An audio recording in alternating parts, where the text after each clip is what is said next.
Barovia. Did we? I didn't. Yeah, you did. No, we don't. Okay. You were along for the ride. You were in Trell's pocket. I'm sorry, Arius. When we're not here, you're in Trell's pocket. It's the same place that that Oslin and Hank stay when Chad's not here. By the way, Josh, you leveled up for no reason. Oh Okay, yeah. okay. Speaking of the hit points, how do I level that up real quick before we get started? 'Cause I forgot that. Yeah, you just go down to like hit dice, under temporary hit points and current hit points, and just make sure it's 1, and then click the little hit dice button.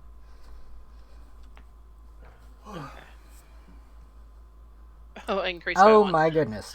Oh, wonderful. I'm okay, so cool. sorry. That's okay. I'm at 43 anyway, so we're good. Okay, yes, I have to turn on Roll20. Okay. That would See, I actually, fair thing, I don't use Roll20 for any other game. In fact, I've abandoned it for most things. It's like, whatever, I trust you guys, roll some dice, tell me what you get. If you're cheating, who gives a shit? You're the one that's, it's your experience. You can cheat or not. So does that mean my hit points have increased as well, or whatever it is? Yes, Yes, they have. you can do that same thing that I just mentioned. Okay, so my hit points have gone from 7 to 8. Did you roll anything? Oh, no. Do you want me to roll something? Yes. It's D6 for wizards in this, isn't it? D6 plus what if you have like Constitution. Okay, D6 plus Con. Yeah.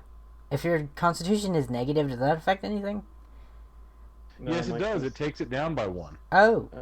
If you get a 1, I guess, then you could lose hit points. No, you always get 1. Oh. But like, no matter what else you roll, it's always gonna go. It's gonna be -1. Okay. How do I roll that? Okay, like I just said to her, you see current hit points and temporary hit points, and below that is hit dice, and just make sure it says 1 and click the hit dice button. Okay. Ooh. Look at you getting 7. 7 hit points.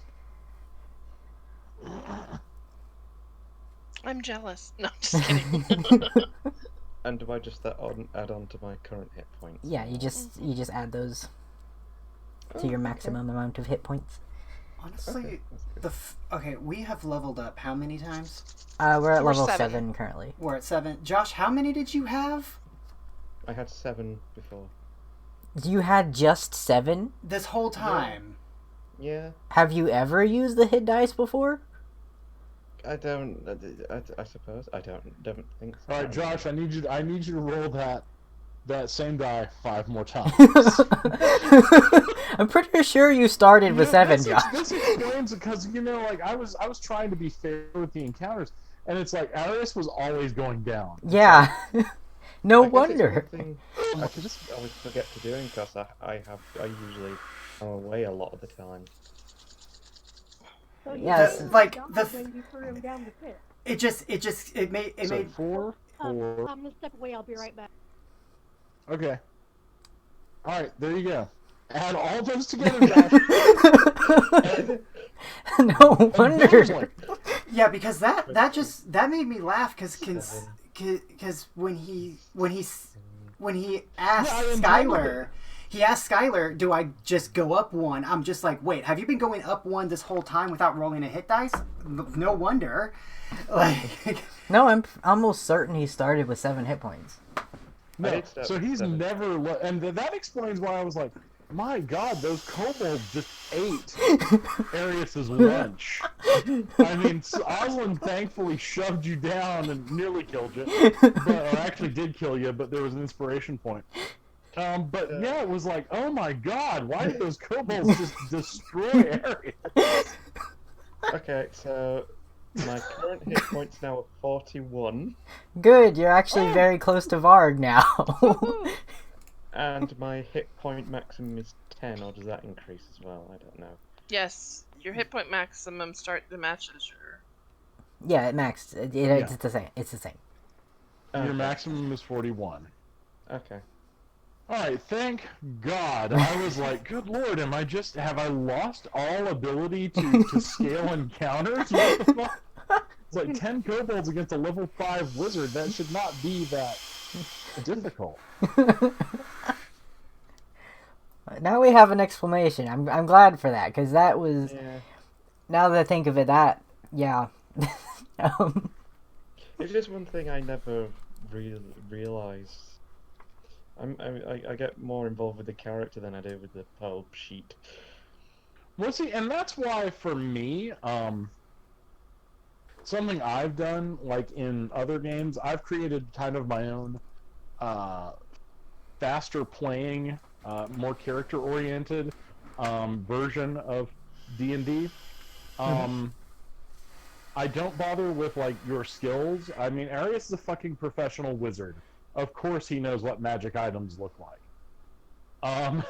You know, and you'll notice I don't ask for a bunch of rolls. Like, if Varg is going to track somebody, he's a ranger. This is what he does.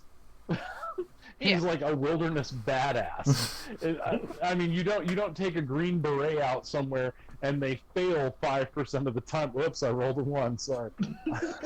I don't know how to make fire anymore. Oh, by the way, Josh, I don't know if you've been looking up looking at your wizard advancement that I gave you or not. There's not very many. Yeah, I've got that. Yeah. I always have that. I just wanted to make sure to remind you that you do have, like, sculpt spells from 2nd level, which means that basically if you cast an evocation spell that has a big AoE effect, you can make, like, safety pockets for allies so that you don't hit allies with it. Okay. Which is always my problem. Okay. See, there's just so much to this that you got to remember so much. Well, see, and that's why I simplified D&D quite a lot, so that, you know, I can just... basically, I make rulings, and there's not a lot of bonuses, and I got rid of ability scores and just gave you a standard array of bonuses. God, what else? Oh, yeah, and the 3 questions. I don't know if I've asked them, but what does my character fear, what does my character hate, and what does my character love? You know, those things give me a lot of, game juice to work with. Yeah. I mean, me and Jory usually have fairly detailed characters, so those are pretty simple ones for us. Yeah. And of course, the other thing is that helps me boil down, like, immediate things for your characters, because generally I have a lot of very creative players, and there are some folks that even put out more backstory than you and Jory do. Ooh. And after a while, it's like, okay, I just need these 3 things. I cannot read all of this, guys. If I read all of this, I will never prep the game. I mean, if you give me maybe a week of character development, I can get you a character history, a backstory, and a culture. I'm totally fine on that. Do not require. You want me to practice the different languages he knows too? I mean, I could do that. I'm good. No, the other thing in my D&D hack, then we'll start, is I've limited everyone, their max hit points is 20. What? And that sounds... Say again? Oh, okay. I'm at 43, so do I need to lower? No, you're fine. Not this game. Okay. Oh, okay, I was about to say. I'm talking about another game. No, the max hit points are 20, and everybody's like, well, why did you do that? And it's like, because an average person has 3 hit points, a goblin has 3 hit points, an orc has 5. You know, so it's... Basically, it's just so nobody is sitting around, hit, roll damage, hit, roll damage. Plus, you know, I figure something that Varg might enjoy is the ability to do the Legolas thing, where, like, orcs are running down the stairs, he kills one instantly with an arrow, and he shoots another one. While sliding down the stairs on a shield. Yeah, exactly, you know. Yeah, y'all can do that ridiculousness, I don't mind. Okay. When last we left, you all were in the humble home of a man named Ilya the farmer and his wife Nella. You are now being praised by the town of Valaki. for having killed an undead menace that was living among them. So, you are in the country of Barovia. Arius, you notice that the stars are very different here because you are not in Greyhawk anymore. Oh, okay. And there's only one moon, which is kind of freaky. I don't like this. Oh, and everybody hangs up garlic around their windows. Gotta keep away the vampires. Sorry, my Britishness inside me wants to ask, are they French? Why? No, they're more Eastern European. But yeah, we are going to be hunting some monsters today. No, there is a country that is rather French called Richemoulo, which Ilya has mentioned, but all right. So you all are sitting around the house. What is your plan? Well, we are now aware that we're in the Shadowfell. Yes. And we know that there is basically a assumedly evil ruler here, right? Yes. The townspeople are getting very we're very against us going up to that castle to fight them, but Varg just wants to talk to him. They were against us going there? Remember yesterday? They were terrified. They didn't want to see you die. Ah, right, okay. Yep. And possibly incur his wrath at the same time. Yeah, I was about to say that would probably be my thoughts on the reason why. No, these people really legit care about you. Like, the old ladies in the village are bringing you guys pastries, hot cross buns, that kind of stuff. Because you guys have rid them of a menace that was lurking in their midst. And so the people they adore you all. They think you all are, sent by the gods to free them from the darkness. Jolly is very suspicious of this. And, I mean, considering, we probably also, they thought Varg was a werewolf the first time they met him, and so, I mean, it's just, Pretty much. So we know werewolves here are bad. That is something we do know. Yeah, let's hope Varg didn't give them a false idea that they're all that there is a possibility not all werewolves are bad, but at the same time, we told them that we are from a different place. So yeah, but even still, walks like a duck, quacks like a duck, must be a duck. Though there's one thing about that that's good. That means that we could probably if we wanted to infiltrate somewhere easier. Yes, I mean this is true. And in lieu of that duck comment, except it's a wolf. Never mind. So. And it doesn't quack. And by the way, there are no elves here. They have never seen elves. Ah, okay. So interesting. So Troll and Arius are strange knife-eared creatures. Yes. They've also never seen a tabaxi before. Yeah, they've never seen one of those. But basically, everyone here is human. Interesting. Well, Varg shouldn't have done all the talking before then. If that's the case, Kara should have stepped up and been like, "Hi." Well, he's the one who piped up, so. I thought these all were cool. Varg over here acting like he knows what the hell he's doing when he really doesn't. He's just making it up as he goes. That's why I just let you do all the talking. I told them that you guys were all right. I mean, last time was lucky. They everything I was making up just worked. Do that on a regular basis, Varg's gonna get everyone killed. Yeah,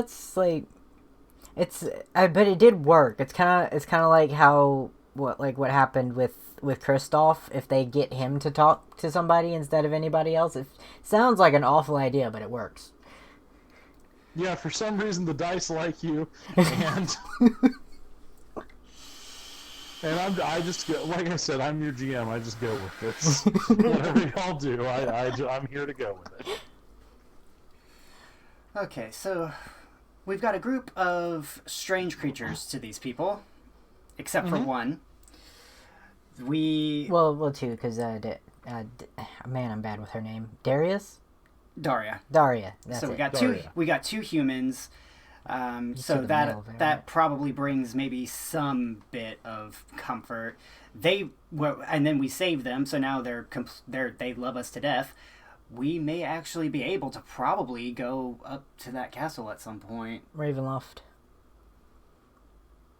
Which I have not read about, so I know jack about it. Well, good, because your characters would know jack about it, except the people say it's a terrible place.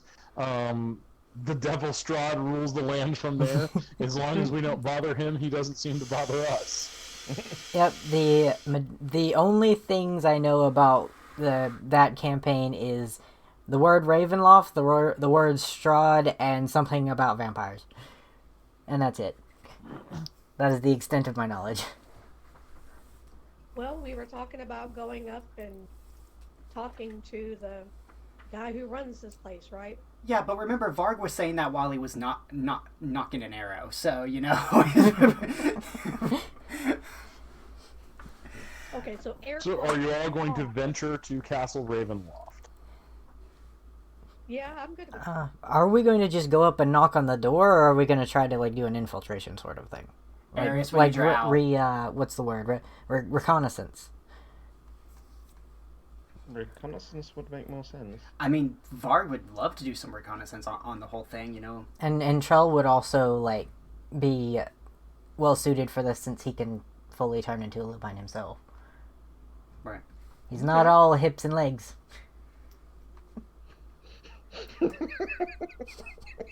Alright, so y'all are going to head to Castle Raven.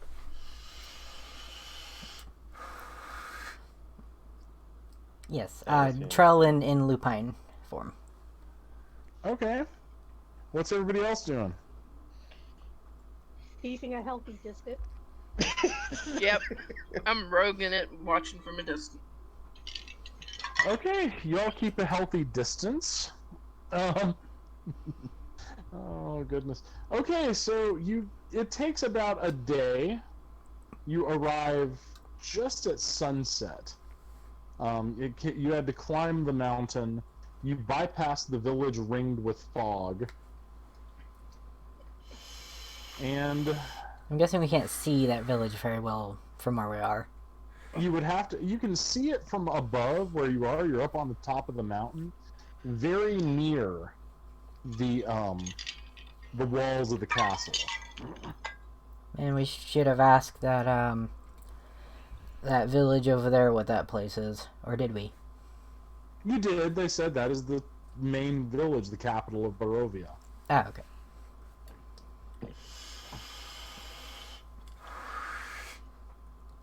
They didn't mention any. So who's going up there? I would like to send my familiar to see what's around. That's a good idea. I was about to say we should probably look at it before we go. Flies up. The mountains are turning red as the sun is setting. Your familiar flies up, looks over. The castle looks deserted.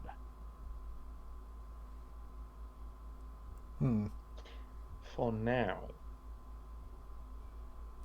Yeah, for now.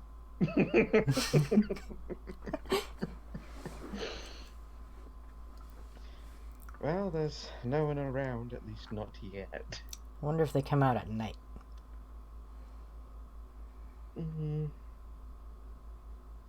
Oh, Tina's rolling.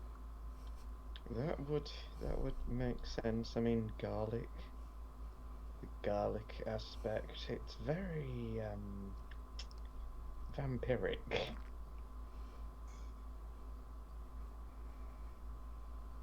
We probably still got our wooden stakes. We weren't able to get anything that specifically is good against vampires, like, anywhere. No. And stakes only work if you find the vampire's resting place. They cannot be killed except when you find their resting place and stake them during the day. So no I decapitation. do have that dwarven crossbow that I got when we were in Greyhawk. You do have it. From that first one. I mean, if we... However, Sorry. if you shoot, it's not like World of Darkness. You shoot them through the heart with a wooden crossbow bolt, they just take it out and laugh at you. Yeah, I was about to say, like, if vampires sleep during the day, it would probably be best to go in now, but we don't know that there's vampires there, apart from the fact that, like, vampires do... And you have experience with vampires, so you know it's a good idea to go in during the day. Okay, alright, so we are aware that vampires are coming from there. I didn't say that, I just said you know how vampires work. Okay. I don't know if the villagers told us that, like, vampires swarm them from the castle every night or something. No, they don't know where they come from. Okay. As you saw, the thing in the graveyard was just from the graves. Yeah, and that was probably not a vampire. Alright, so it's probably best to go during the daytime, but it does look deserted. There's no, like, werewolves or anything around, is there? No. I probably can't just march in wolf form and probably be questioned. Oh god. What is that one? It's a castle, right? Mm-hmm. Would like kind of like an average-esque kind of castle? No, actually, it's sort of an old, I guess the closest way I could describe it is it's like, Neuschwanstein, but darker. Neuschwanstein is the Cinderella's castle. Is what most Americans think of. It is what that was based on. Is the Cinderella castle the same one that's on, like, the Disney logo? Yes. Okay. Okay, so... And it's based on a real castle called Neuschwanstein. Okay. Okay, welcome to Disneyland, everyone. Welcome to Goth Disneyland. Yeah. Honestly, this castle, you feel a sort of malevolence from it, like it's crouching above you, watching. I hope the castle itself is not, like, sentient. Feels unnerving, doesn't it? But, you know, in a realm that's not of the material plane, I wouldn't trust half of anything. The forest moved. So, like, you know. I imagine someone from the Feywild is used to forest moving. Well, yeah, one of the reasons why Varg kind of took point at this during the traveling, but even still, like... Okay, the sun is sinking. So we should probably just set up camp for the night. And Yeah, I was about to say, if we went in, like, now, if we went in now, it probably would, like, it would become nighttime, then we'd just be swarmed with vampires. Yeah, exactly. yeah, and we have If no they are time to run vampires, for rest. though. If they are vampires, there's no evidence to say they're vampires. We just have a few inklings that it could be vampires. Yeah. Right. I just assume undead of some kind, really. Mm-hmm. Chad was aware that we were going to play the game earlier, right? Yes. I have sent him several messages. Okay. So I'm assuming he's busy, and he is currently in Trell's pocket. Okay, When it arrives, it just jumps out. Yeah. I love my magic pocket. Sorry, I was just looking at his name and I just kept thinking I don't even, like, before I deleted the Discord app, I completely forgot if he saw or not that we were going to do it earlier. So. Anyway. Well. Okay. I thought he did. Yeah, I think he did confirm that, you know, he was... Yeah, he confirmed that stuff comes up. Yeah. Okay. Alrighty. I So, just put images of the castle on the group chat. Did you let him know that we had cheese, Tina? well, there could be cheese in this castle. You don't know. So yeah, I think we should set up camp for the night, Yes. take a watch. And... Thank you, Josh. Well, Those are perfect. Oh, it's not technically a castle. But hey ho.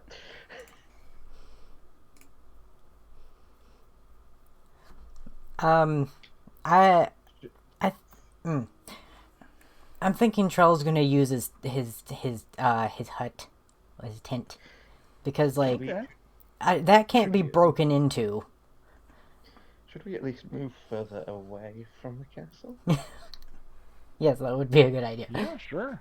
Probably set up in the village or by the village. Oh no, well, are you going all the way back down to the village? I mean, you're above the tree line. There's not a lot of tree. There's not a lot of cover. This is a windswept crag. Is there a small pocket or a ditch or an old lake or something? A ravine, perhaps. You managed to find a couple of rock outcroppings. I can always dig a hole. Because I'm thinking. Oh, there we go. There's Chad. And he jumps out of Trell's pocket. Da-na-na-na.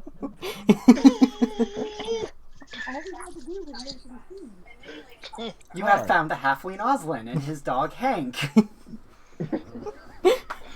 Welcome, Chad. Alright, so Oslin. Okay, so everybody, you're outside of Castle Ravenloft. You're trying to dig a hole? What are you doing? Tell me what's going on here.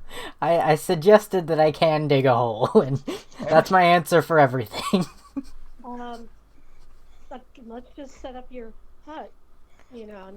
I mean, I can have my hut underground. So, dig a hole, make his hut. Would it be too strenuous for Arius to make his tower? That's what I was thinking. The tower might be too... Conspicuous? Yes, that's it. Yeah, very obvious In case you haven't noticed, people notice that thing. Yeah. Right. Okay, so no tower. We are above the tree line. We can see that thing, right? The castle? Mm-hmm. Yes. Okay, so I think Varg's gonna take point and probably watch that castle. Or not, not point. Guard! He's going to, take first shift on, watching. Yeah. First watch. I cannot word correctly today. Okay. As long as I can understand what you're trying to do, it's all good. Okay, so... You are casting Ramon's tiny hut? Yes. And, I can also put it underground. It would be redundant because it's camouflage, but...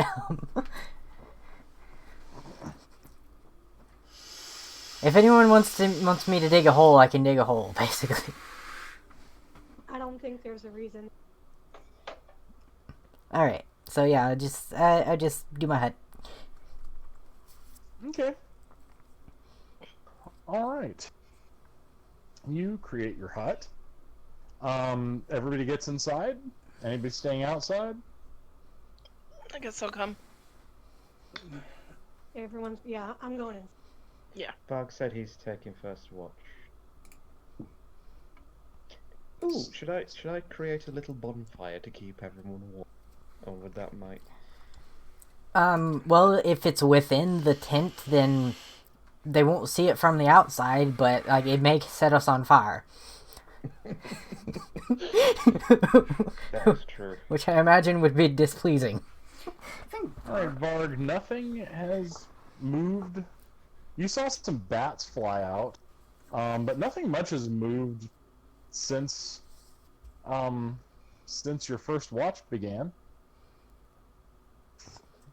I can take second watch. I don't sleep very long. Yeah. Well, I don't really have to sleep at all, so I mean, I can stay up and watch all night if everybody else wants to rest. Well, you know, Jolly, it's the first. Jolly, you taking it?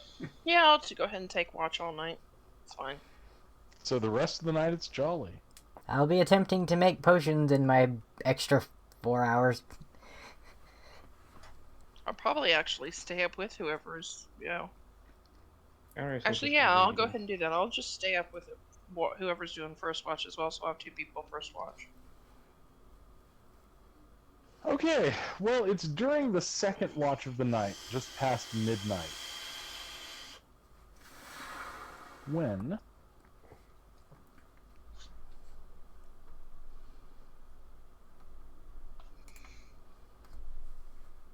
The suspense, it's killing me.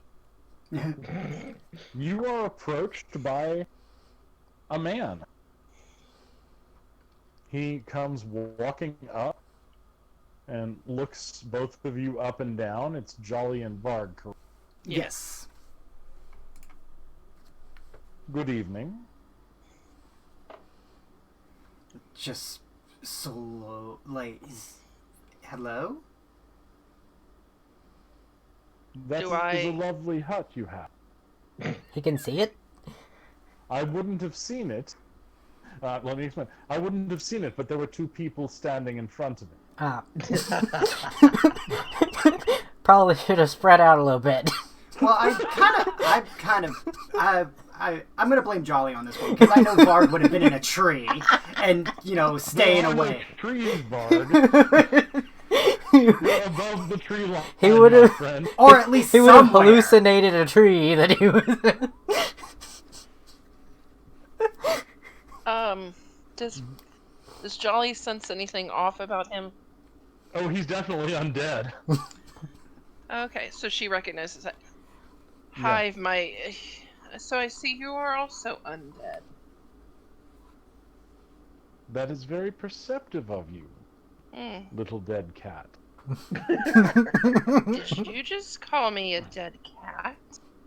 I did. I think he just called you a dead cat. That's, to be fair, that's really what I am, so. I figured it would be an accurate description. Well, you're... It is, but there's something that rankles me about it. I don't know what. I'll have to tell you about it later, maybe. I don't know. Forgive any rudeness. Okay, thank you. Bark. I appreciate that. Well, aside I from must that... ask why you are standing here near my home. Oh, fuck. Did you say that out loud?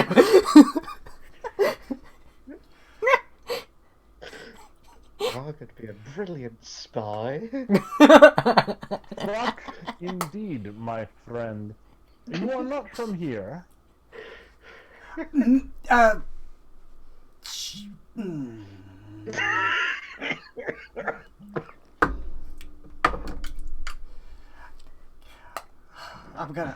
Oh god, I know I'm gonna roll very lowly, but I think I'm gonna try to, persuade this guy or lie to this guy in some way, shape, or form. I No want need to roll, just try to lie. So, yeah, he's just gonna be like, yeah, me and my wife here were just on our honeymoon. We just thought the architecture of your castle was just a beautiful visual to stay the night to. Even Jolly has eyebrow slightly Allow raised. me to invite you and your wife, and any compatriots you have, to my home. I feel like that was the equivalent of rolling a 1. Hey, sometimes Jory comes up with choice stuff that works beautifully. That is true. Oh god, okay. Varg's just gonna look at Jolly and just be like, so what do you think, dear? Put a lot of emphasis on deer. My Tabasco lollipop. As long as you never call me that again, dear, I'd be happy to visit this man's castle. It might be a nice reprieve from, So this you are hut. a tabaxi. Yes, I am. I have never had the pleasure of meeting one of your kind before. Well, you know, we are quite an unusual bunch. So I'd be happy to tell you more about my people if you'd like. I look forward to hearing your... Well, can we get out of this mud first before we have that conversation? Why, certainly. And please, if you have compatriots, traveling companions, feel free to invite them. I will have my servants prepare a dinner.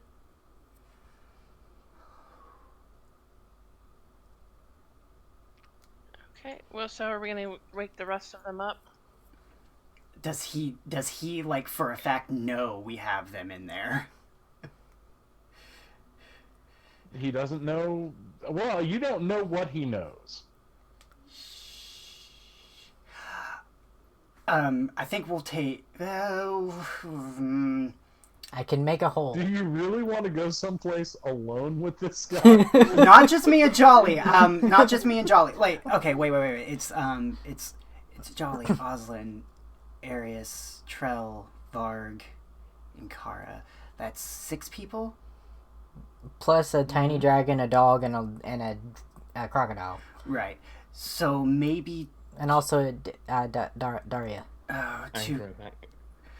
Two groups. Trying to think, like, if we go... If like...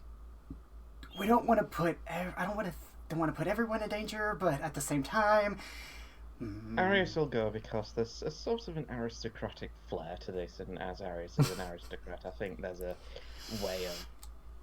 I was thinking that. I was, like, I thought Arius. That's, like, been... that, but I'm trying to think if I want to take more than that, though. Like, if I just want to say, okay, everyone come on, or...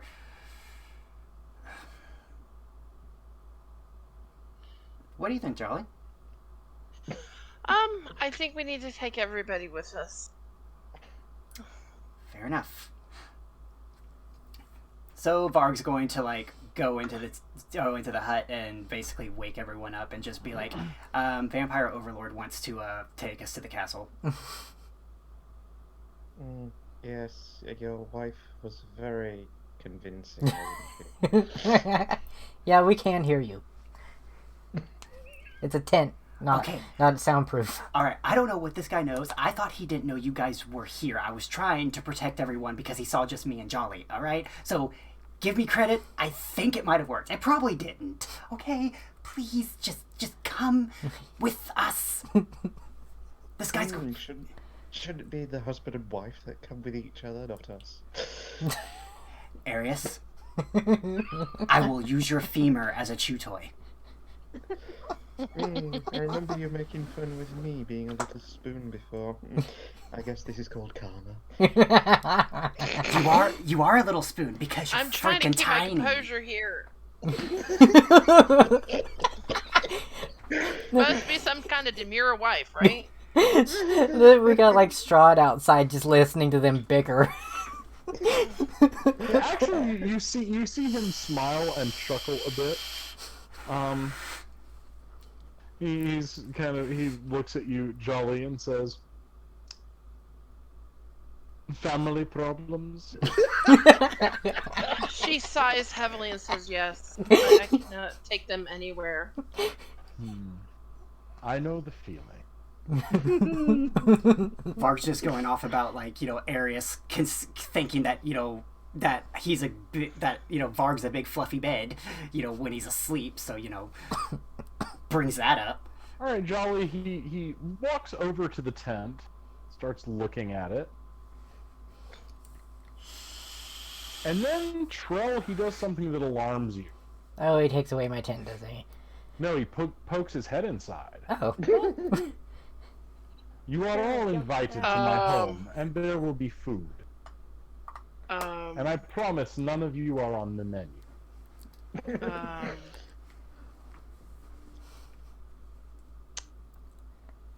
How are you doing that? Mummy dear. Now, did you ask how he's doing that? Yes. Yes. This is my land. I am the land. I require no invitation to enter any structure here. He does have a point. You see, this is why I suggested to dig a hole. I thought we dug the hole. Yeah, I was told they would. They didn't need the hole. Please come inside, my friends. You'll catch your deaths of cold out here. Yeah, because, death seems to be a permanent thing. Well, Arius gets up and walks out to the tent. So does Trell. And elves! He speaks halting Elvish, and he greets you with a very old Elvish greeting. So in my mind, I'm just thinking, it's an old code, sir, but it checks out. So Trell is definitely surprised that he's speaking that to them. Varg's freaking out. And he is polite to him, but he does ask like how he knows that language, since nobody here seems to know what an elf is. I have known a few elves throughout my time. They have come in and out of my domain.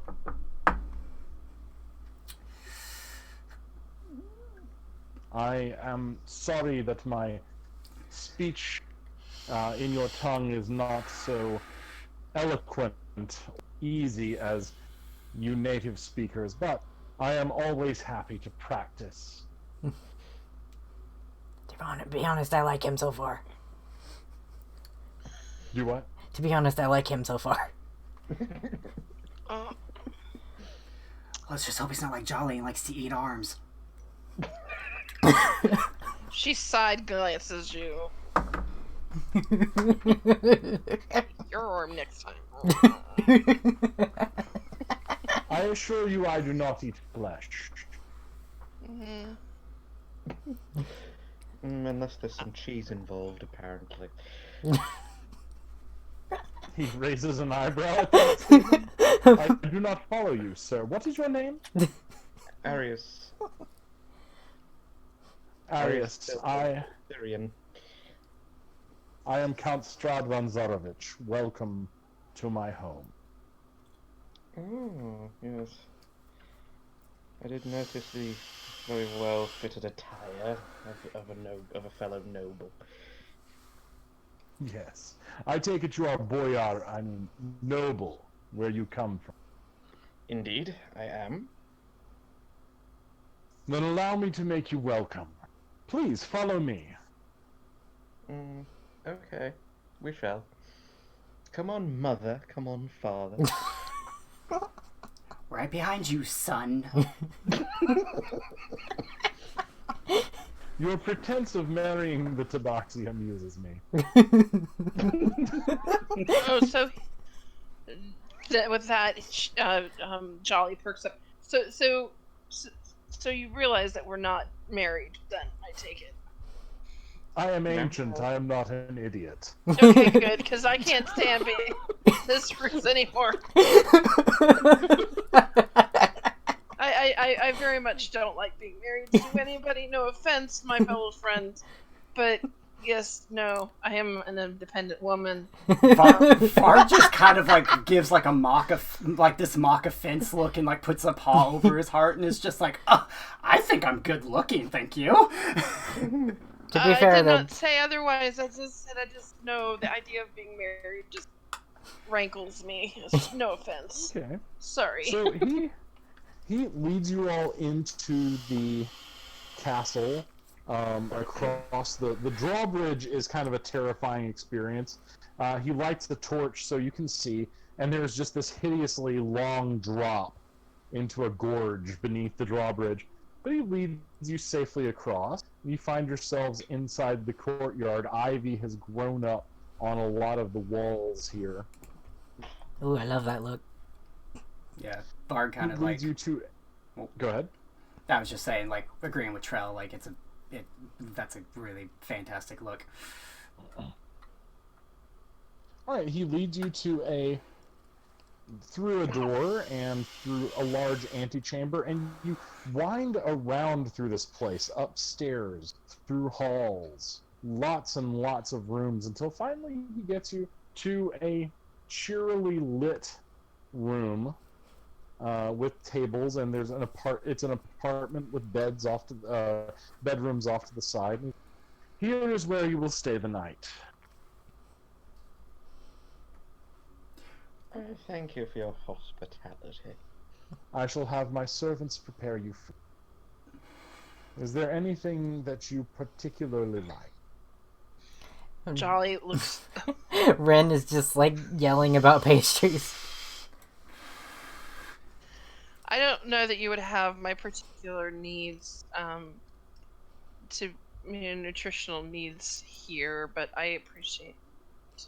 I am an expert at exotic nutritional needs, miss. Dead flesh. Very good. Yes, I very much crave the dead flesh. Thank you. I shall have my servants bring some to you. As for the rest, I take it yours is for more pedestrian victuals. Charlie's just nodding. Just a small selection of finger foods will do, I suppose. I'm sorry, did you say victuals? Yes, I did. You have cheese victuals. Well, I have many varieties of cheese, small one. What manner of being are you?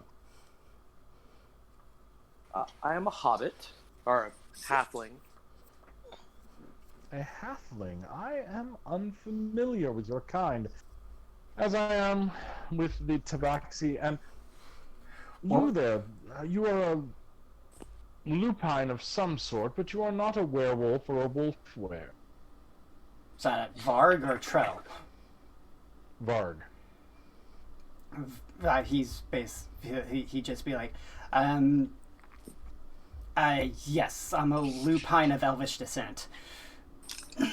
Ah. I was unaware that such beings existed. It's more northeastern Feywild than, just... I shall look forward. If you wouldn't mind, I would like to draw you. I tend to keep a fairly modest library, and try to add to it wherever I may. As you can tell, I wear nothing but the bow and quiver. Would you like me to also wear a nice pendant? You may wear whatever you please. I simply wish to document your species. I just, some people don't want to draw the what they consider nude. How would a pendant help that? Yes. Put it over as privates. I assure you, I am not. You do not offend my delicate sensibilities. So what are your names? I know Sir Arius. Trell says his name and also that he's also a lupine, but just one that's able to shift into elven form. How fascinating. And I am Varganother. A pleasure, Varganother. I make my way up, introduce.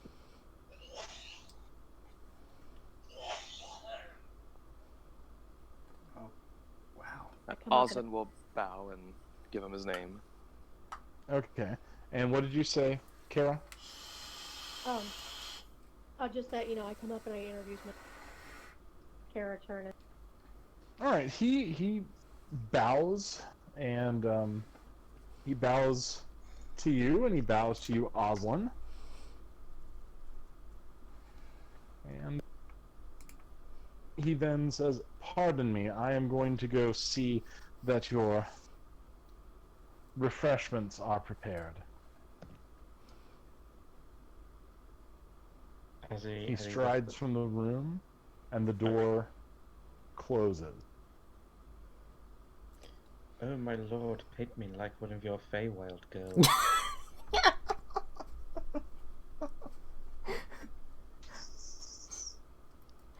Oh, Dory doesn't have to describe the glare. He is, like, just glaring away over here. I was very, like, I'm very tempted for Varg to just grab Arius by the face and put his face down in his crotch and be like, "What are those?" You'd have to go through Grobek first. Yes, Gromek is there. I know, but yeah, at this, just there's an ever-driving urge to just basically, show off the goods and basically like, does that look female to you? So while they are doing that, I would like to walk over to the door and try the knob to see if the door is open. The door is open. Okay. I want to open it and kind of peek my head out into the hallway and look. Peeping out into the hallway, you see a couple of mummified folks approaching with they're wearing nice clothes, approaching with trays of food. I will jump back in and kind of stumble backwards and just be like, mummies? Mummies are coming. So necromancy. And a dried out looking gentleman goes, "You are the guests?" Yes. Hello. "I am at your service. I am Angus."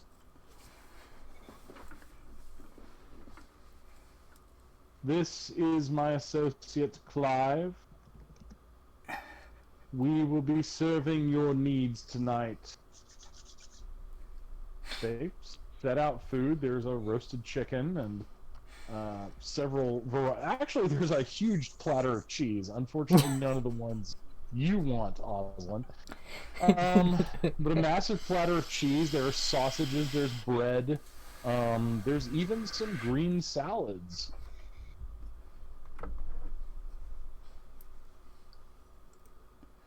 Does it look safe?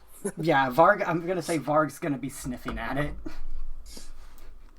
Smells delicious, and yeah, it's pretty safe.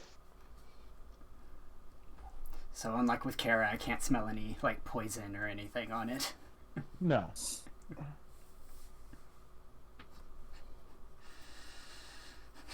Angus and Clive bow deeply and retreat from the room.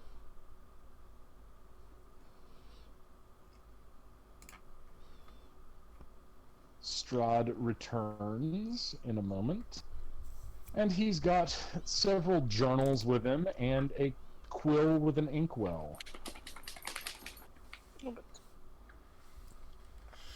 "So, my friends, please eat, enjoy yourselves. And may I ask questions about your places of origin?" I suppose that seems fair. I mean, for your I guess hospitality. Yeah, I'd agree with that. I mean, we would seem to owe you something for the room and the board and the food, so I'm not opposed to having questions asked. Alright, he commences to ask in great detail about your homelands, about how you came to be here. He's got great interest in the Feywild. I can't hear you.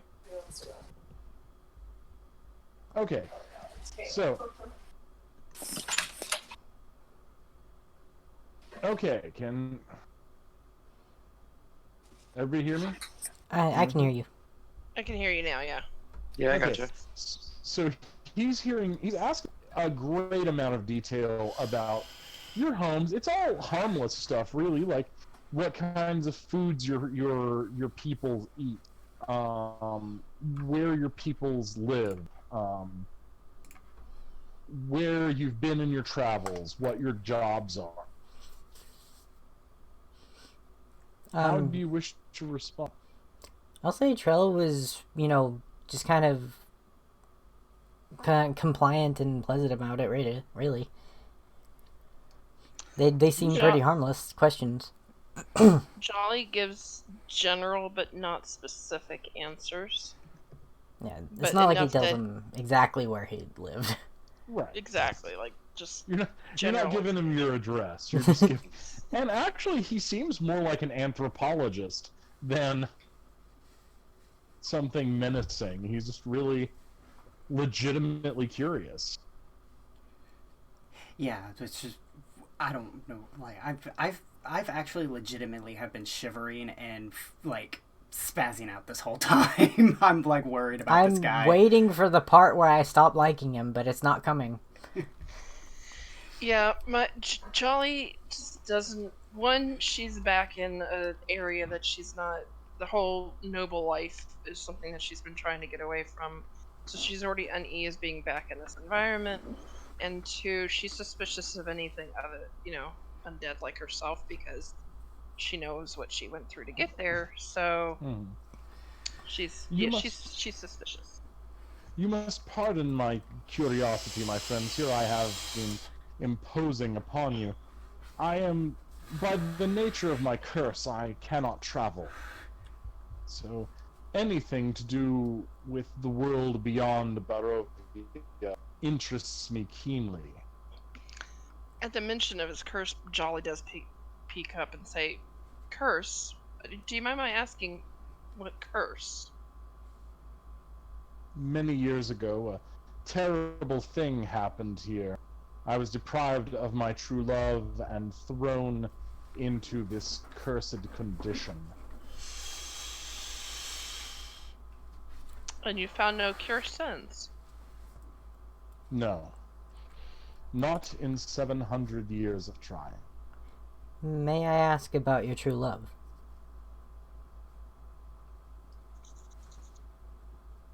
He looks out the window for a moment, winces painfully, and says, yes, her name was Tatiana, and she was the essence of all that was good.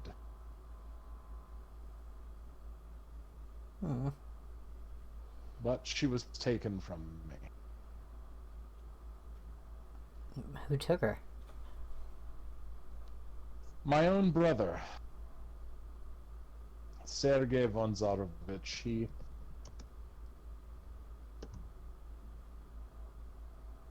He turned upon me and my family. He took Tatiana from me, and he, through dark magic I do not understand, though I struggle to try, he forced me into this vampiric condition you see before me. Why does that... And somehow I was trapped here, in this place. His brother's name sounds familiar. I feel like we've heard it before. I could... Have we heard it before? What? He wasn't an innkeeper. The guy that Varg talked to last session, what was his name? Ilya. Okay, so no, not him. I don't know. I just feel like we've heard that name before. That could just be me, though. I mean...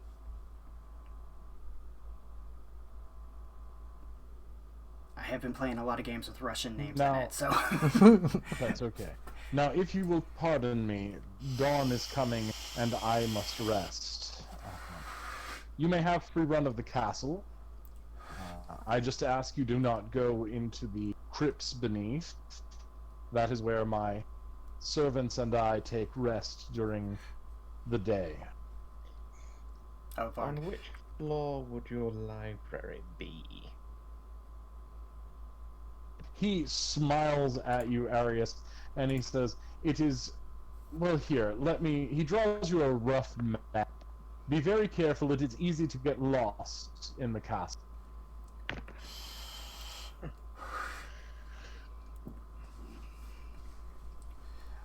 Honestly, I thought you were going to say something about a rose in a jar or something. Don't go to the West Wing.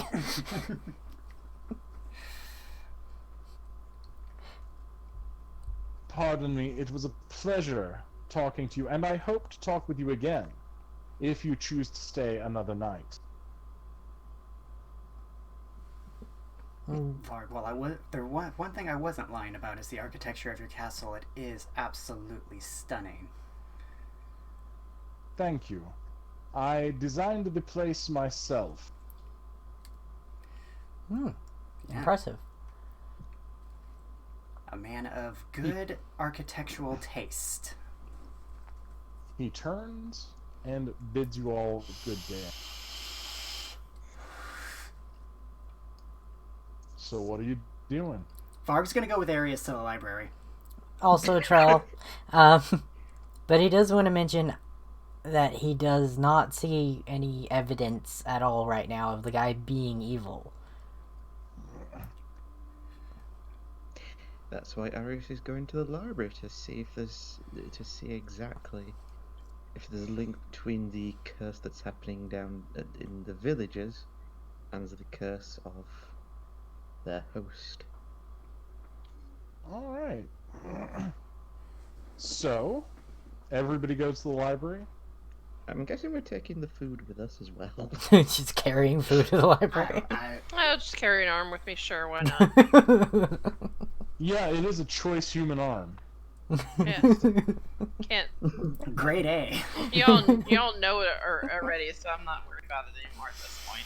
Can I have a spleen? Sure. Here. Yay.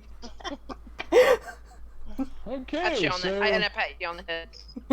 He just looks happy about it. Weird cannibalism going on aside. Varg will just grab a leg of some sort, lamb, I don't care really, meat leg or whatever, and just swallow the whole thing.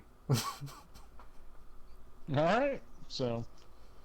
You all make it to the library, and when he said modest library, he was lying. This thing is massive. Oh, there are 6 floors worth of shelves. Mm. Oh, wow, the mill pack leader would have a field day in here. This is twice as big as the Druids. Is there a reference book that lists the books in Yes, it is a managed collection. Ah, good. So what are you going to look up, Arius? Arius wants to look up the history of the country that they're in pre his transition into a vampiric state, and what the country was like. So you find it pretty much. What you find is it was a country in some kingdom called Traladara. Mm-hmm. And Strahd and his people came there, and they carved out a place in the wilderness, fighting off gnolls. Put a reference point in there. Now Arius wants to find out what gnolls are. Varg. They're Hyena. hyena. Yeah. Alright, he doesn't... Hyena-headed humanoids. Varg just kind of expresses that to Arius. Yeah, because hyenas are one of Varg's favorite enemies. Right. And the thing about them is they worship the demon lord Yinogu. Mm-hmm. Is there anything in reference to what's been happening the last 700 years?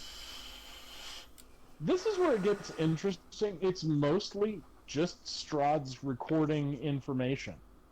Oh. Is there anything of interest, of relevance?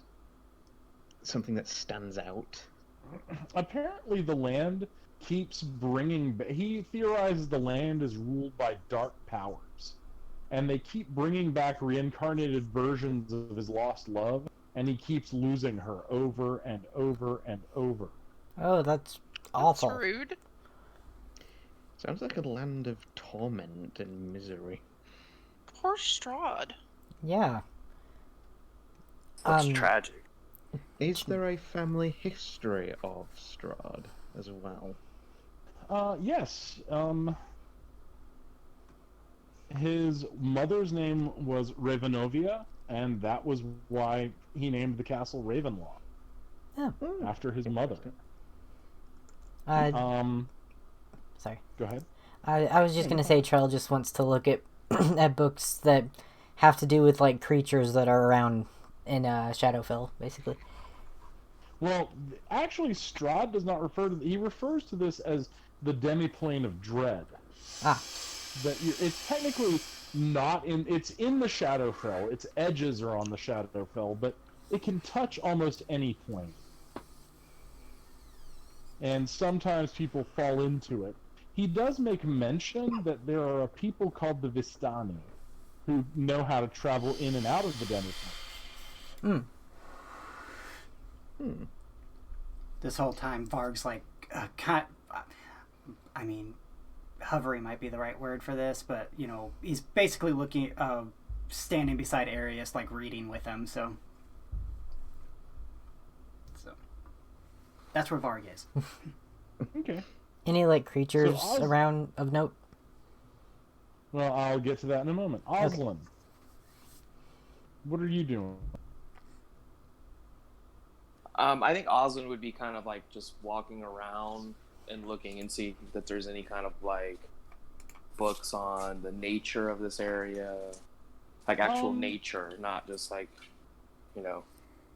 Yeah, you find that Strahd is, and they're all written by him. Strahd is an excellent artist, and he's cataloged every kind of plant and animal that lives in Barovia. I just start picking books and reading them because my yearning for knowledge just is going crazy. Tina rolls a random book. Alright, you find a fantastic book on How to live like a vampire for cookery. dummies. On what now, Dina? No, on cooking. Cooking.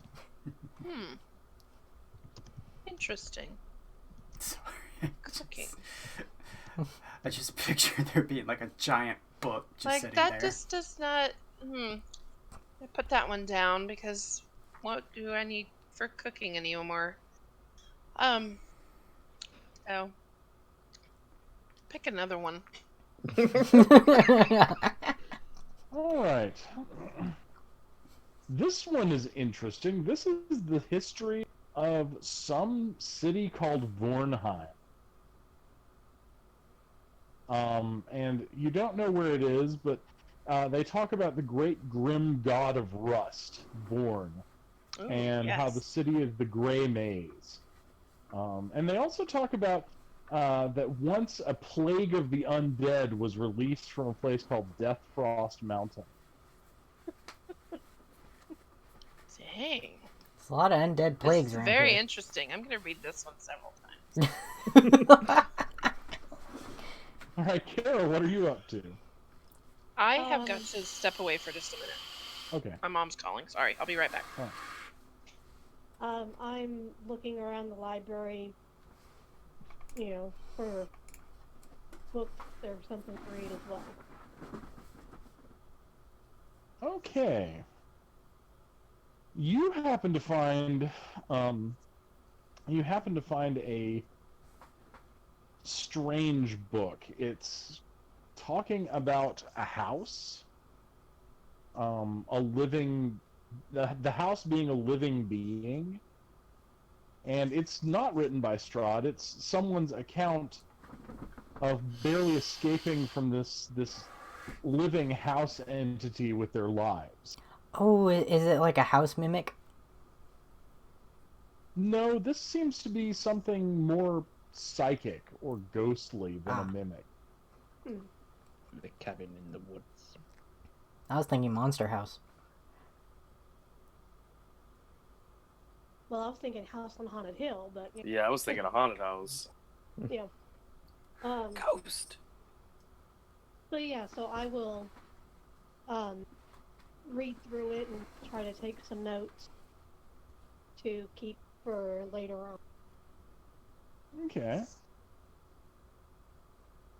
All right. Excellent. So, you all have any more questions while you're in the library? Is there... Oh, no, sorry. Go on. It's just like, there's nothing of note about the animals and creatures around. Well, actually, yes. The library is filled with books of every plant and animal and creature in Barovia.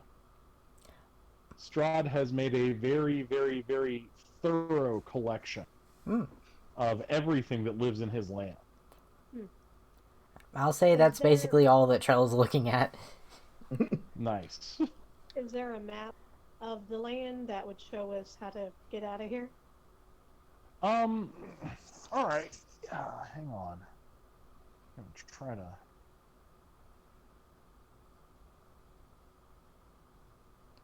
Gonna see if I have a map of this.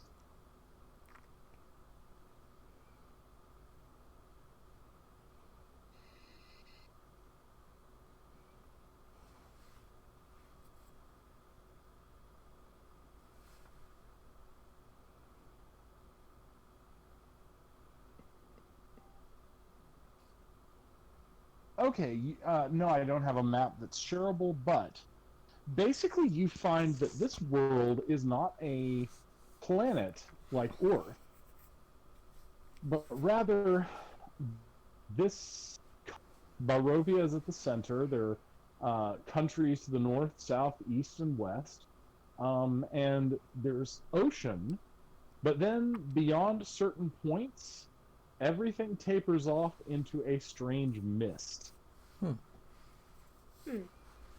And the mists, that's it. That's all the world. So I'm guessing anybody who travels through the mists just gets lost. Actually, you don't find anything about that because Strahd could never go to the mists. Oh, that's fair enough. He cannot leave the borders of this land.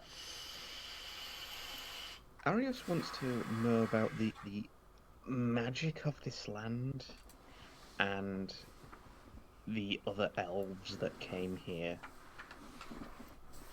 There is a land of elves called Scythicus. And there's also a land, supposedly, that contains drow elves called Blutspur. Oh.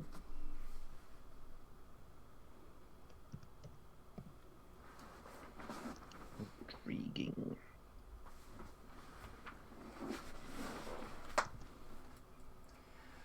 And what about the magic of this land? Necromancy is much stronger here.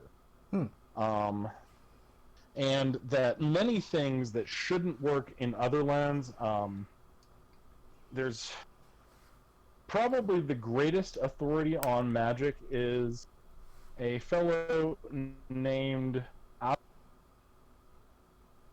who rules a kingdom called Dark. And Strahd has a note here that Ozalin is secretly a lich. Oh. Also, that spells that would protect you normally are useless against the lords of the land. Like, protect how? Like, you know how nobody should be able to get into your hut? Yes. They can just circumvent it as long as you're in their land. Oh. They can't leave the land. So, like, my Frostfire shield and my, like, Warding Wind wouldn't work.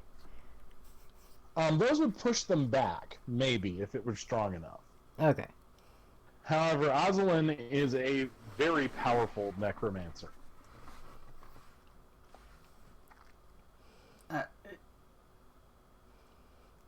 And apparently an enemy of Strahd's, you gather from his writing, Arius. Okay. As much to the same as his brother?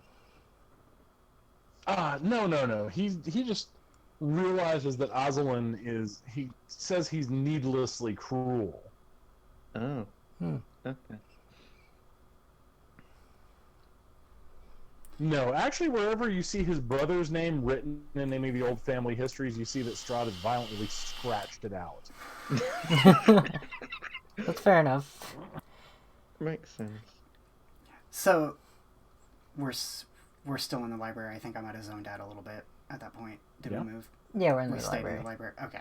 So, I think Varg eventually just goes and wants to see if he can find a book on... Because the guy mentioned, like, a black magic or something that he, like, was not a...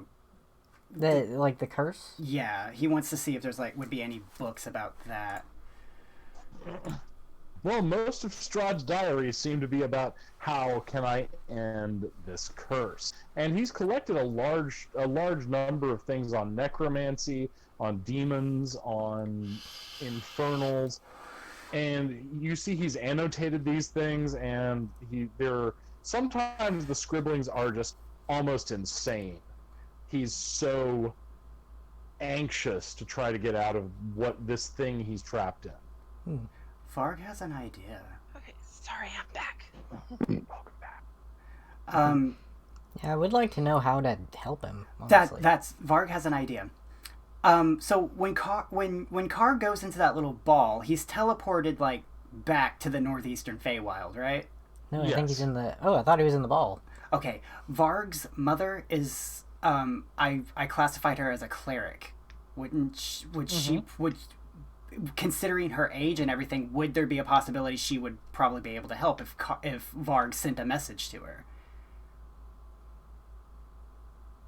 Gosh, you could try. Yeah. Are you going to summon Carr? Yes. So he's just... You summon him. He quickly like jots down like how that guy kind of described what the magic was and kind of describes his situation on a piece of parchment and folds it up, and like he just like pries open Carr's mouth and sits it in his mouth and closes it and says, "Take that to my mother."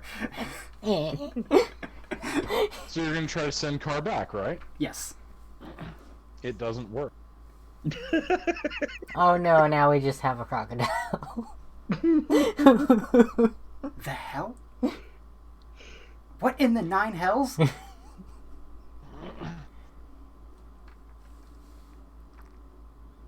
that's not a protective magic. Maybe just, like, teleportation magic in general doesn't work here. He just opens Carr's mouth again and like pulls it out. Carr's just like grumbling about how being wolf handled is not dignified at all. And Varg's just like, well,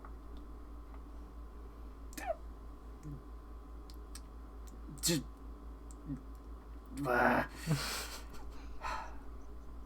trying to figure out if I could help this guy or not. Whatever. We could try find his brother. Yeah, that's what I was thinking. Did we ask what happened to his brother? There is a possibility his brother was mortal and probably passed away a long time ago. Or... Well, he never mentioned his brother or his lover dying. But from what we were reading is, he had to have lost the love at some point because he has to relive her loss like every day. Or not every day, but like every whatever it said. Usually every 20 years is what you've noticed from reading his diary. So a cycle every, I would say. That's a very specific time. Is there a date? Yeah. Well, you're not too familiar with the calendar system in this world. However, it would be another 5 years before she would reappear. Anyone got 5 years to spare? I got all the time in the world. But to Arius, that's about 2 minutes. To Kara, that's a little bit of time. Yes, that's true. To everyone not undead or elvish, or from the fairy world, that's a bit of time. I mean, Hank. I don't even know if Hank would live that much longer than that. Oh. Hey, don't say that. Such things about Hank. He will live forever. Hey man, I just know how dogs work.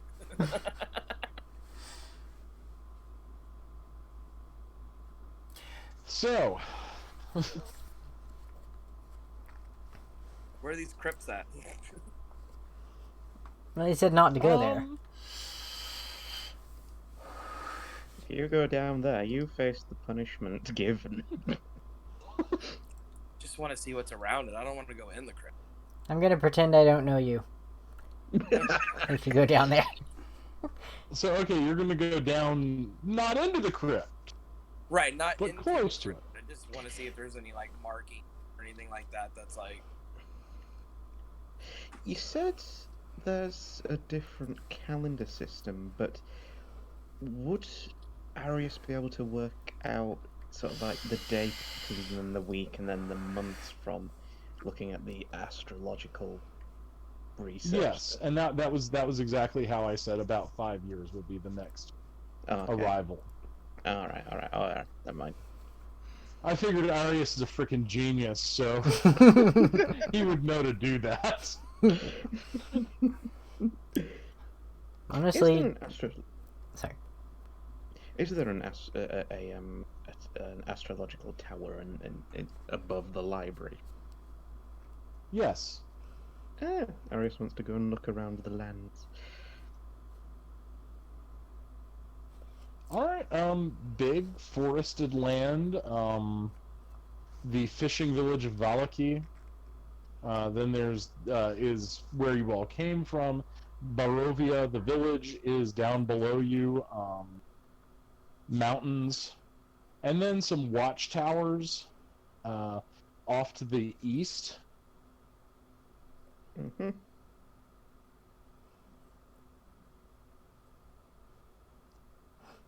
honestly, Charles just kind of plans to wait till Strahd wakes up and then just like ask him if like how like what all he knows about his curse and if they can help him with that and where his brother is.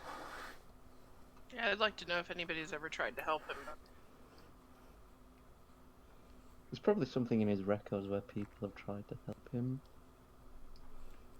Actually, no. Hey. Oh. He's had people attack him. How rude of those people. He does mention that. Like, people come and try to kill him, and they have succeeded before, but he keeps being brought back by the land. Is there some kind of central power, a central source of this dark energy? Honestly, no. The land itself seems to be made from it. Oh.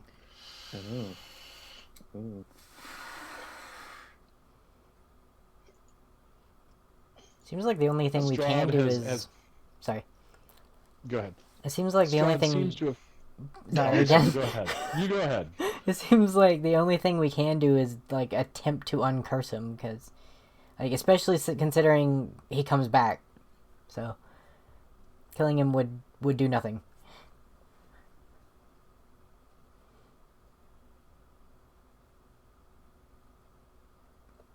What were you going to say, Tina? Oh, I was going to say that one insight Strahd has is that this place seems to find beings of great misery or darkness and build lands around them. So it's a sort of purgatory sort of thing. Yeah. Do all the other people in these lands feel the same misery, or is it just central around Sigmund? It seems to be central around the Dark Lords themselves, That's what Strahd calls them. Strahd, not Strahd. Okay. How many Dark Lords are they? Did he mention this in his... He has cataloged 25. Mm. But sometimes new lands grow. Oh. I imagine if someone is just miserable enough, then like the area just goes along with that. Is there? Yeah, his whole country was pulled up into this plane, he says. Hmm. Are there books depicting constellations and astrology positions and all that good stuff? I think you mean astronomy. Astrology is the zodiac. Well, again, can't word, so point there, you understand. They would probably be the same thing in this kind of tech level. Right. Varg's just looking for navigational purposes, because this, like, he's been everywhere he's been practically everywhere in the Feywild, but the Shadowfell and beyond, no, ever. But, so he wants to see if he can't figure out, like, get some studying in about how to navigate. So okay, so yes, you do some studying. Anybody else want to know anything or do anything? It's impressive. The idiot actually I does believe things. Oswin was going to go down to the crypts. Yeah, I just want to explore and let my final spot kind of leave outside of the crypts. Like I'm not going into them, but okay. I mean, there's no map towards the crypt, so you're gonna end up getting lost. oh, there's no. Oh, I thought he drew out like a map to. He drew a map to the library. Oh, that's it. Okay, well then I'm just gonna go exploring then, and wherever I lead. Varg. Okay, you find yourself. I'll take some breadcrumbs with me. And then just Ren eats them. The misery rats will eat them. but poor So, Agnes and Clive. I have no desire to go down and grip. I want to learn as much as I can. I would like to go with that. Okay, so Oswald and Kara, the mortals, go Team Mortal. Okay. So y'all make your way down through the castle, through various rooms. You come to an old disused chapel. It's beautiful. Stained glass windows. And there's a broken altar here. The holy symbols have been defaced.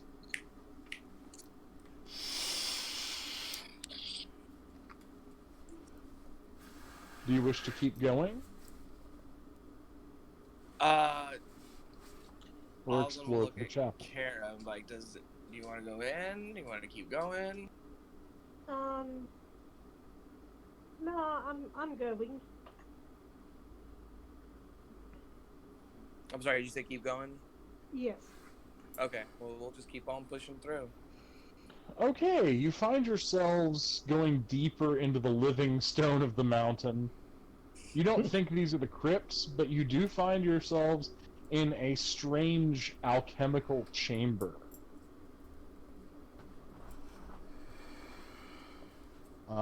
Lots and lots of tools, glassware, and objects. Some fairly disturbing-looking dissection tables.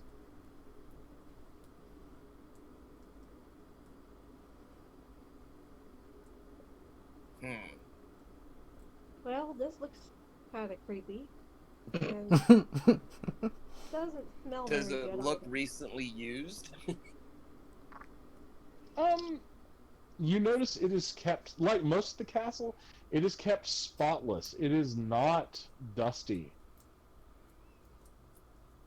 So it's hard to tell if it's been recently used or the two dead guys are just clean freaks.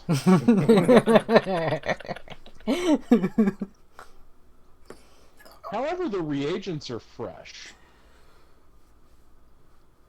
Does that lead you to believe this place gets used?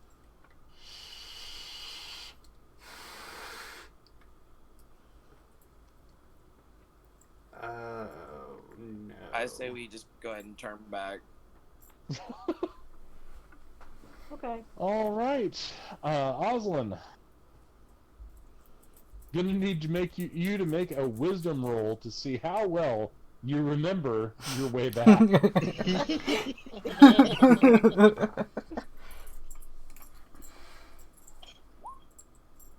Okay, yeah, you make it back. The sun is setting as you and Kara return. And is everybody still in the library? Have you gone back to your apartments or what? Varg's still in the library. I'm still in the library. Iris is still. He did say that we have, like, we can look around the castle as long as we don't enter the crypts. And Iris. I do have something called Wanderer, which basically just makes it really easy to remember layouts. Okay. So I would like Trell to just harmlessly wander, meaning, like, if there's something that is locked, he will not try to open it, and not go down towards the crypts. Alright, so you make your way to the kitchen. Oh. Ren is happy. Spotless. It is spotless. There is a large number of pastries. Of course there is. Stored here. It's like a magnet with me. Strahd didn't have anybody, like, he didn't, he doesn't just cook up food most of the time. So he had them make pastries because you mentioned that Ren liked them. Ah. So of course Ren is going to be doing that. And popovers and donuts and croissants and things like the donuts have cardamom in them, so they're very, very tasty. Well, sorry, that's what you found so far. Ren is very happy, but Trell's like, of course I would find the kitchen. Hey, I've got a D100 thing. Yeah. I'm just rolling where you go.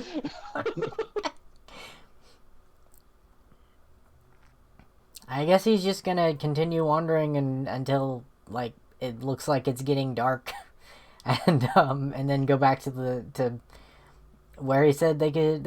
Okay, you make your way to a door. It's locked, and you hear someone saying, "Someone out there? Help me! Help you? Help me! From what? I'm trapped in here." Why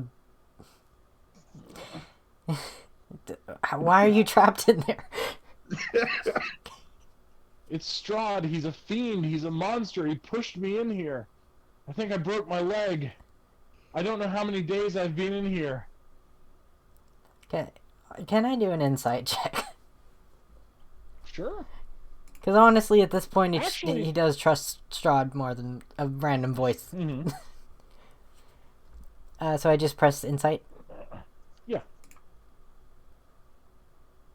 Yay! That's Guy's good. not lying. He believes that Strahd is a fiend. Ah. And he says Strahd pushed him in here.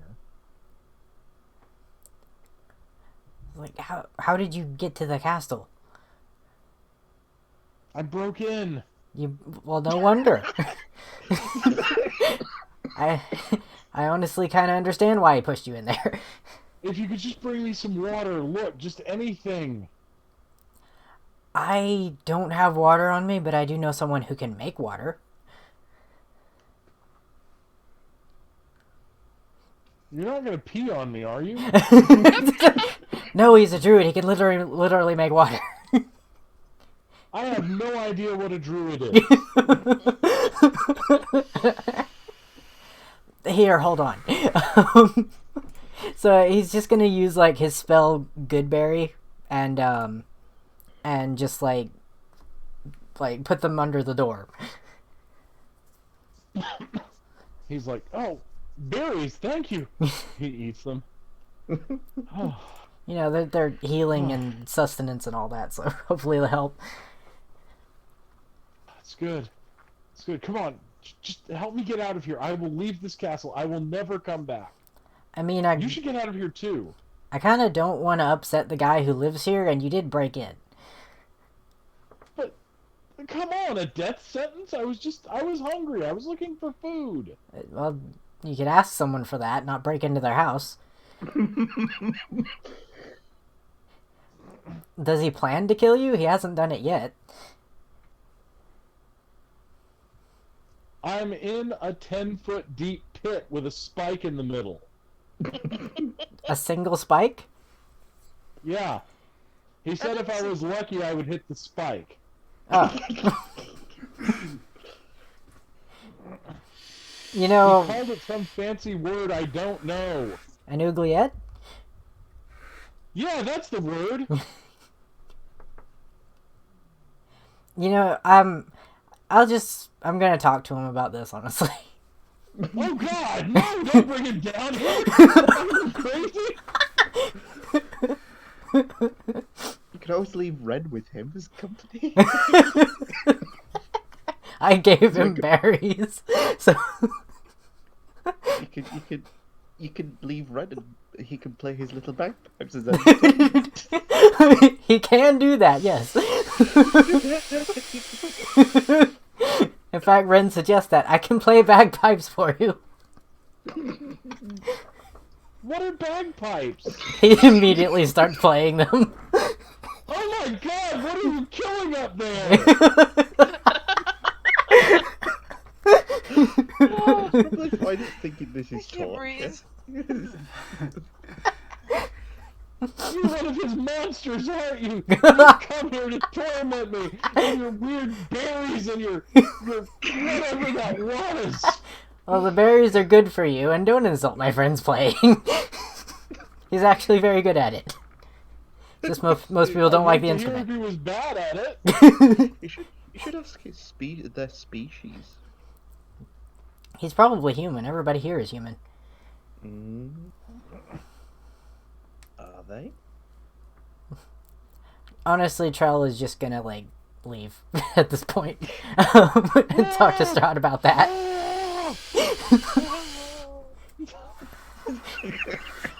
I want to feel bad, but I don't because he broke in. Hey, it's up to you. I do not want to anger the guy who lives here. He's being nice to us. Alright. So, it is almost sunset now.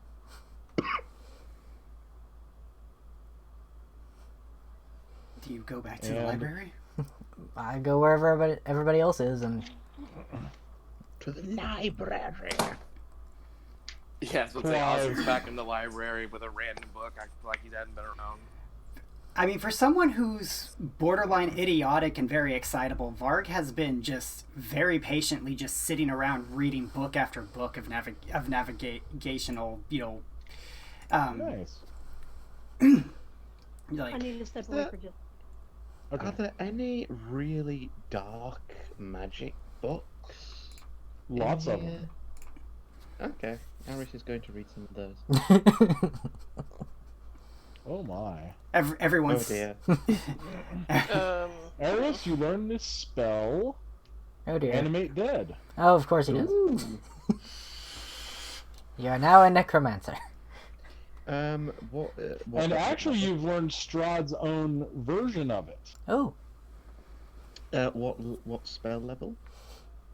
It is a level 3 spell. Ooh. It creates zombies that keep attacking even after they're dismembered. Oh no! Don't! Oh, no! Lord. Behave! Stop it! Stop it! Name. Right. Animate dead. I'll just put that in for now and get the full details from you later, Tina. I would guess since we're both in the library, we're very close to each other. So like, I just picture like Varg reading every once in a while and just being like, "So, what are you finding anything interesting, Arius?" I know my own zombie army. Fun. I just the skinny undead fellow is like, "Oh, you're in the library. Dinner will be served in approximately an hour's time." a mouse crawls out of his ear and back into one eye socket. Very concerned. Thank you, Clive, Clive. I'm Clive. Clive, I do apologize. You said they were like dried out, right? Or like they look like mummies or whatever. They're dried out, yeah. It's just It's quick question. So everything in here is written in languages we understand, but is there anything that is from a language that's from this plane that none of us can understand? Oh, sir, it seems that the strangest thing about it is languages here. All the written languages become what I see as the native language. I see Barovian. You see whatever language you read. Intriguing. And convenient. It is a strange thing. so like the written language like changes depending on what the other person's primary language is. It would seem to be so, sir. Well, that would explain why some of these words change to primordial every once in a while. Question, Clive. Yes? Were you turned undead unwillingly like your lord? Yes. In fact, all of the servants were turned at the same time that our Lord Strahd was transformed into his unfortunate undead state. Tell me about the situation before the turning. What happened to this land, if you can remember? Oh, goodness. It's a bit hazy. I just remember what Lord Strahd told us. He said... I remember we were preparing for a wedding. I believe it was my Lord Strahd and his beloved Tatiana. Mm-hmm.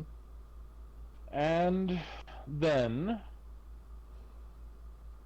the devil Sergei made a pact with death. Oh. At least that's my understanding of it, sir.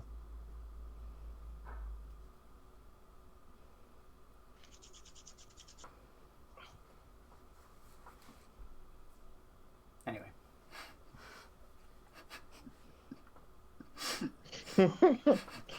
And this whole land is encased by misery, and misery creates more land for this plane, yes? I'm afraid I don't understand it very well, sir. I am but a humble servant. Well, you have you've had 700 years to read a library.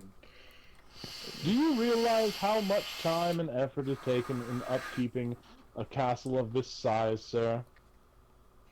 Var kind of leans over to Arius, and it's just like a very long time. Yes. I know nobility wouldn't know that because your servants deal with that for you, but just, you know. Is because Arius has a pocket watch, has his pocket watch frozen at all? No. Oh, it's still it's still ticking away. Okay. That's And Trell asks the servant if Strahd is, like, good to him. Oh, yes, sir. He has been quite kind to us. He absolutely takes care of our needs, ensures we are fed, ensures that those of us who require stitching up are stitched up again. And what exactly do you guys eat? Well, I'm afraid that I, in my undead condition, must subsist on the life energy of certain living beings. So, flesh? Blood? No, just I touch them and drain the life energy with the chill of the grave. Ah.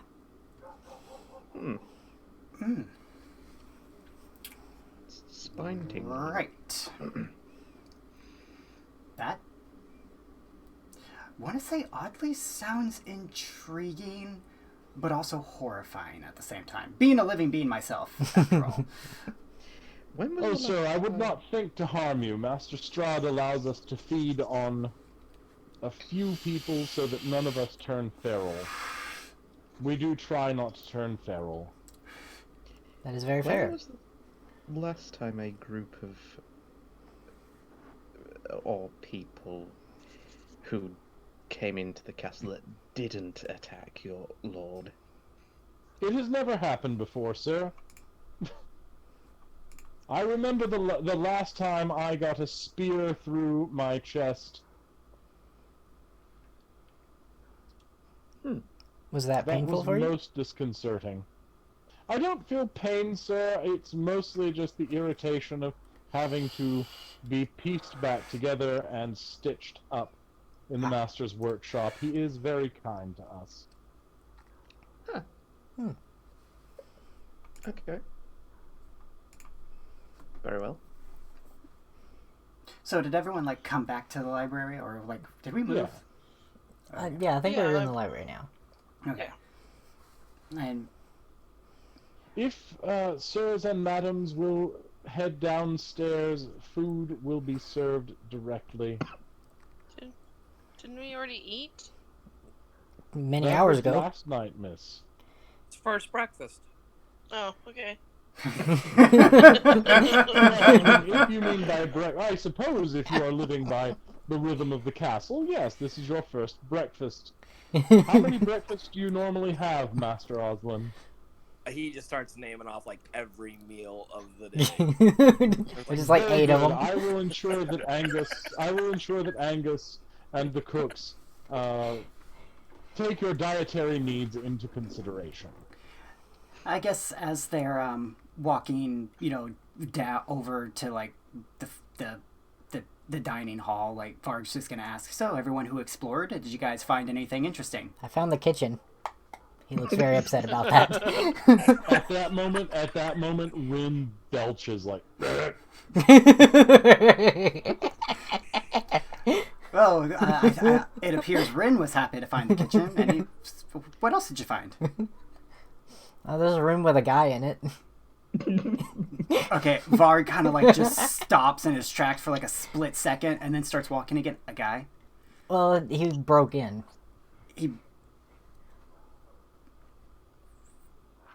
Oh, you found the thief in the oubliette. Yeah, that's him. I wanted to mention you may want to either put more spikes down there or let him leave because he's pretty sorry for what he did at this point. Oh, my lord makes a very very. So this Advent Health commercial that's on, they show the compassion round. Do what? I'm sorry. Alright, so he's like, oh, I'm sorry, but my Lord Strahd has given strict orders. The man is to remain in there until he dies. For breaking in? It's okay to kill someone if they're breaking into your house. What was the reason he was breaking in? To murder him? No, he wanted to steal food. And of course, thieves have never lied before. Well, yeah, there's that. He might have come in to kill him. I don't know.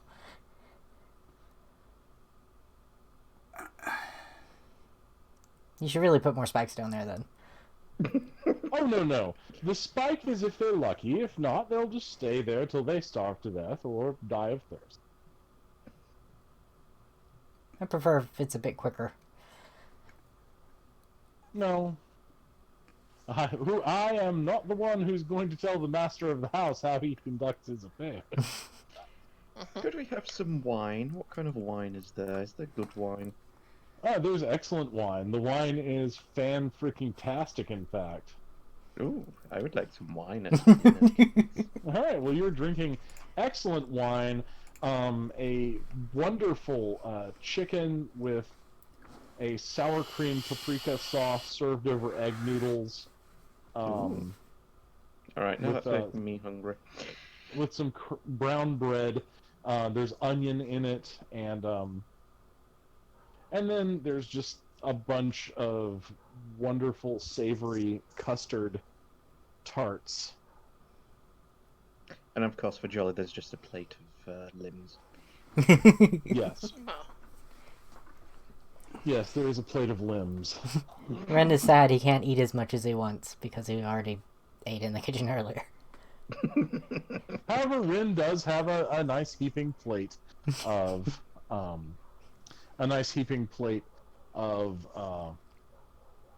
pastries. Well, all right. This has been most productive and interesting.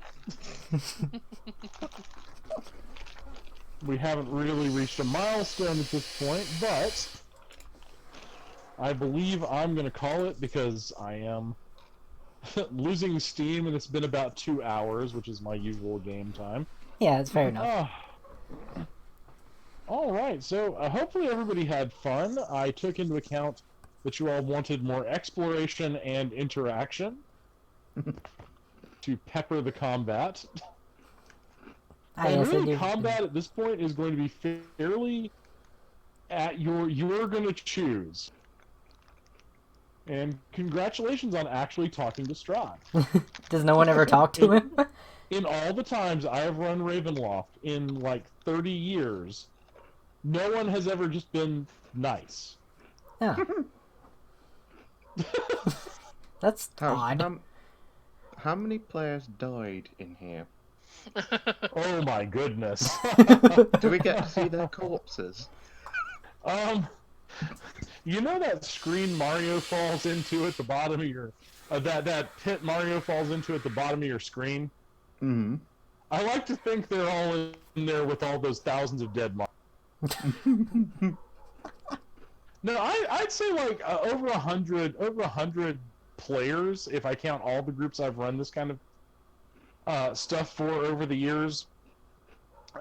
I would say 100 player characters have died at the hands of Strahd von Zarovich. He is a level 20 necromancer. I mean, I just kind of expected him to be evil, but then I just saw nothing that convinced me of that. So like, I just couldn't. Well, and like... technically he's lawful evil. So yeah, he's cursed though. He kind of has to do what he does. Yeah, and I mean he's kind of a dick, as you saw by the guy in the oubliette. Well, personally, I figure like a lot of people do that in these times. What is it? There's oh gosh, I think it was from one of the Wreck-It Ralph movies where Zangief is like, "I am not bad guy. I am bad guy, but I am not bad guy."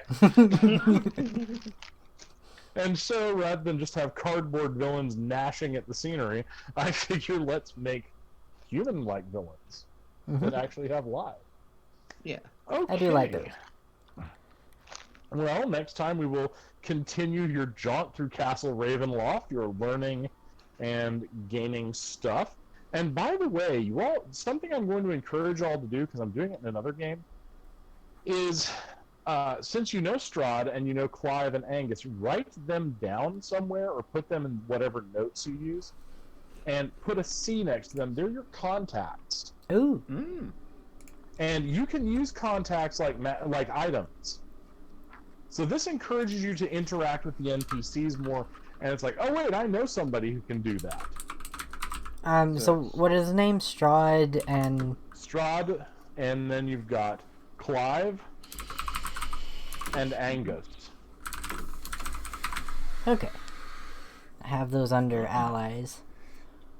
Yeah. So, alrighty then. It was great running a game for y'all.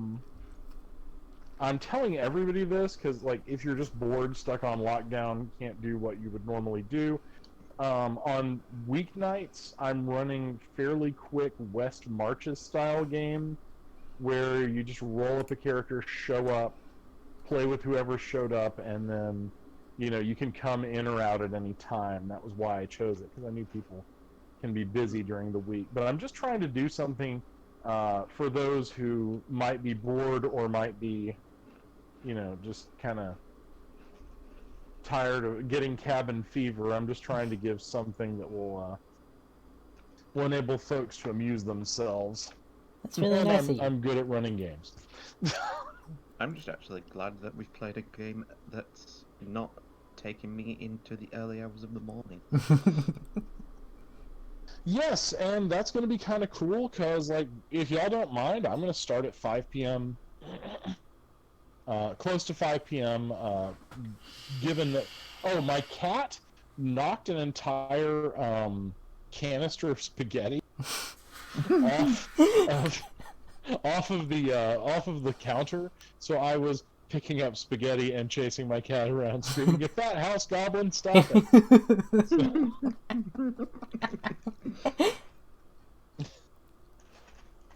Well, I know I'm Alrighty. fine with the 5 o'clock thing. That's 6 for us. Excellent. Yeah, 5 o'clock is good for me on Sunday. That way, not up too late. It's good for. Yeah.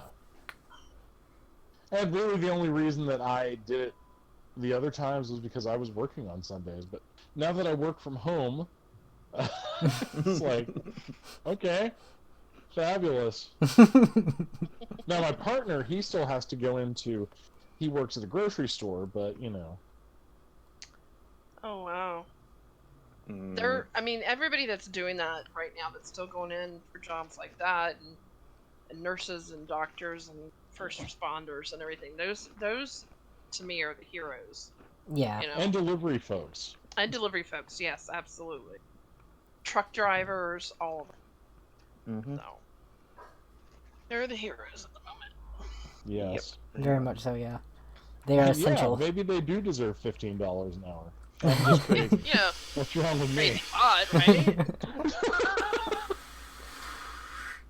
All right. Take care, everybody. I will talk with y'all later. Oh, Thank you, Tina. Yes. when you have time, will you send me the information Stroud's necromancy thing? Yes, I'm actually going to have to look it up in 2nd edition AD&D. I'm going to have to convert it as close to 5e as I can. Mm-hmm. So, yeah. And, yeah, Josh, if you are free anytime during the week, do let me know. And you are... most weeks. Yeah. Days. Well, okay. Well, then you are invited to the West Marches game as well. I just wanted to let you know. Mm-hmm. So. At what Alright. times will they start? I'm trying to get them between probably 6 p.m. Central and 8 p.m. So somewhere in there. So if you're a night owl, awesome. If not, sorry. Well, I had a lot of fun. So did I. All right. Okay, I'll see y'all later. Later. See you Take later. care, everyone. Good night, everybody. Good night. Good night. Good night.